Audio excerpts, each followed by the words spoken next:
आदरणीय साथियों नमस्कार, आपका स्वागत है, अभिनंदन है अपने चैनल विधि ज्ञान चर्चा में। मैं आर्यस धीमान एडवोकेट।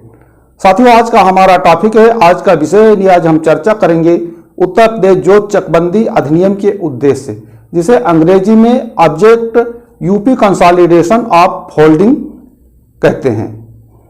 तो साथियों इसमें प्रश्न बनता है कि उत्तर प्रदेश जोत चकबंदी अधिनियम के क्या उद्देश्य हैं, या फिर उत्तर प्रदेश चकबंदी योजना के क्या उद्देश्य हैं। तो साथियों इसके पहले जो हमने वीडियो बनाया, जो भाग 1 का वीडियो था, उसमें हमने समझा था चकबंदी क्या है, चकबंदी क्या होती है और चकबंदी कितने प्रकार की होती है, उनकी विभिन्न परिभाषाओं को हमने समझा था। वो हमारा भाग 1 का वीडियो था। ये हमारा भाग 2 का वीडियो है, जिसमें हम चकबंदी अधिनियम के उद्देश्यों के संबंध में चर्चा कर रहे हैं। तो साथियों जो हमारे चैनल पे हमारे व्यूअर्स नए हैं, अभी तक हमारे चैनल को सब्सक्राइब नहीं किया है, कृपया चैनल को सब्सक्राइब कर लें, वीडियो को शेयर करें, लाइक करें और साथियों कमेंट भी किया करें। तो साथियों आइए इस टॉपिक को व्हाइट बोर्ड पे विधिवत तरीके से समझते हैं।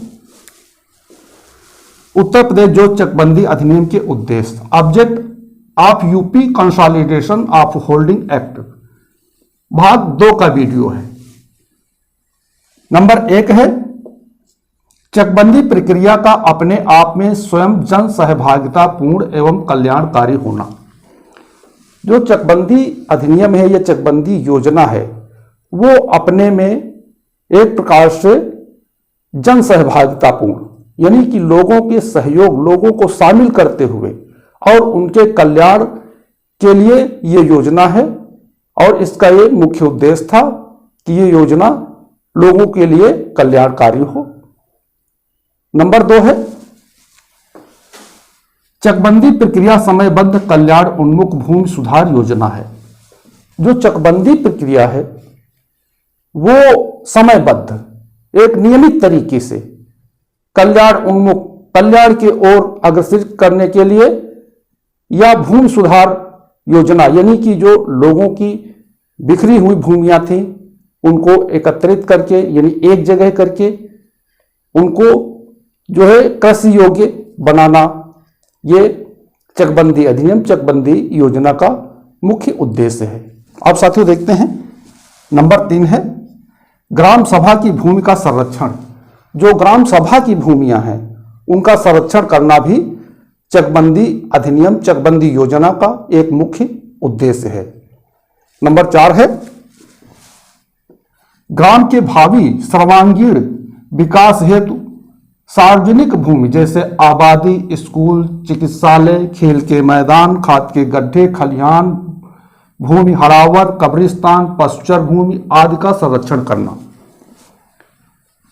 जो चौथा उद्देश्य है वो है ग्राम सभा के भावी सर्वांगीण विकास, यानी ग्राम सभा के भविष्य में सभी प्रकार के विकासों हेतु सार्वजनिक भूमि, जो सार्वजनिक भूमियां हैं, सार्वजनिक उपयोग की भूमियां हैं, जैसे आबादी है, सभी को मकान बनाने के लिए, स्कूल है, सभी को पढ़ने के लिए, चिकित्सालय, सभी के इलाज के लिए, खेल के मैदान, सभी को खेलने के लिए, खाद के गड्ढे, मतलब कि जो खाद के गड्ढे हैं उसमें घूरा डालने के लिए, और जो खलिहान हैं उसमें अपनी फसल एकत्रित करके उसकी मड़ाई कटाई करने के लिए, हरावर जो खाल निकालने के स्थान हैं उनमें जो जानवर मर जाते हैं किसानों के, उनकी खाल निकालने के लिए, और कब्रिस्तान जो गांव के व्यक्तियों में से किसी की मृत्यु हो जाती है, कोई व्यक्ति खत्म हो जाता है तो उसका वहां अंतिम संस्कार करने के लिए,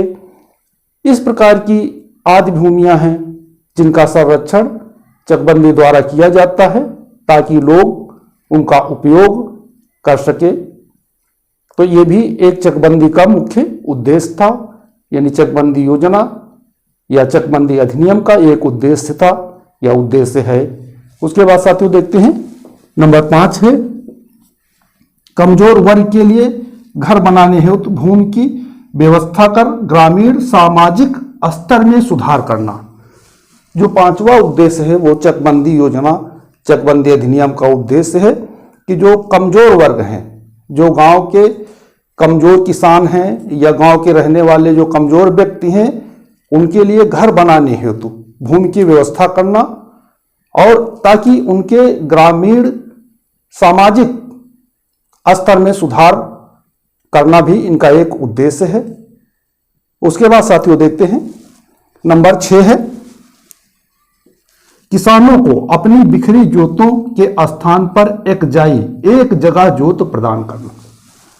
जो छठा उद्देश्य है चकबंदी योजना का, वो है किसानों को अपनी बिखरी जोतों के स्थान पर, जो किसानों की बिखरी जोतें होते हैं, जो बिखरे खेत होते हैं, इधर उधर फैले होते हैं, उनको एकजाई करना, यानी कि एक जगह पे उसको चक प्रदान करना।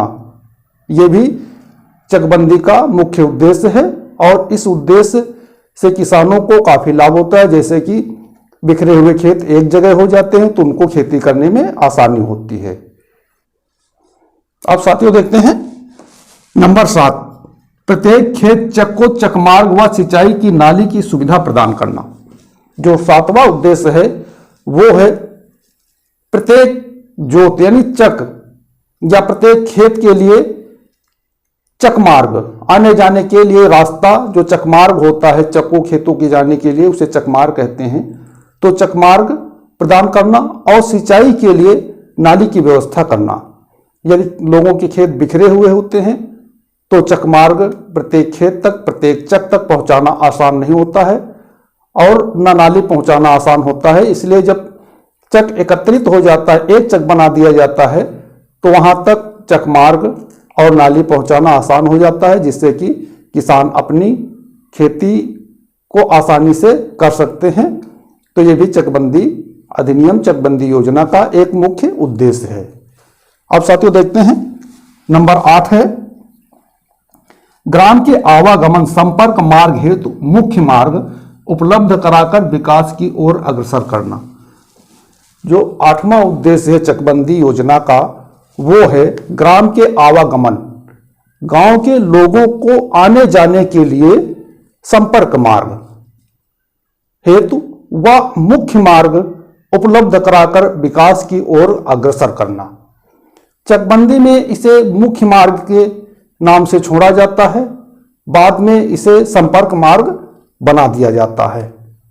तो चकबंदी का ये उद्देश्य है कि जो है गांव के आवागमन के लिए उनको मुख्य मार्ग उपलब्ध कराकर जो गांव के लोग हैं या गांव के विकास को अग्रसर करना भी एक उद्देश्य है।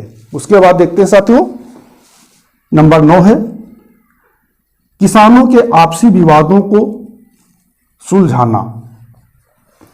जो किसानों के आपसी विवाद हैं उनको सुलझाना भी चकबंदी योजना, चकबंदी अधिनियम का मुख्य उद्देश्य है। जैसे कि गांव में किसानों के बीच में खेतों को लेकर, चकों को लेकर, चकमार्ग को लेकर, नाली को लेकर या फिर वरासत या विभाजन यानी बंटवारा को लेकर या फिर वरासत की यानी कि बैनामा का दाखिल खारिज को लेकर, इस प्रकार के जो विवाद होते हैं आपसी, चकबंदी द्वारा गांवों में सभा लगाकर, अदालत लगाकर इस प्रकार के मामलों को सुलझाया जाना भी चकबंदी का एक मुख्य उद्देश्य था और उद्देश्य है। तो साथियों आज हमने इस वीडियो के माध्यम से समझा उत्तर प्रदेश जो चकबंदी अधिनियम के उद्देश्य यानी चकबंदी योजना के क्या उद्देश्य हैं, इस पर चर्चा किया। तो साथियों हमें पूरा विश्वास है कि आप लोग इस टॉपिक को पूर्णतः समझ गए होंगे। यदि कहीं पे बात कोई समझ में ना आई हो तो आप फोन के द्वारा, व्हाट्सएप के द्वारा, कमेंट के द्वारा जानकारी प्राप्त कर सकते हैं। और साथियों जो हमारे चैनल पे हमारे व्यूअर्स नए हैं, अभी तक हमारे चैनल को सब्सक्राइब नहीं किया है, कृपया चैनल को सब्सक्राइब कर लें, वीडियो को शेयर करें, लाइक करें और साथियों कमेंट भी किया करें। तो साथियों आज के वीडियो में बस इतना ही। अगले वीडियो तक के लिए नमस्कार।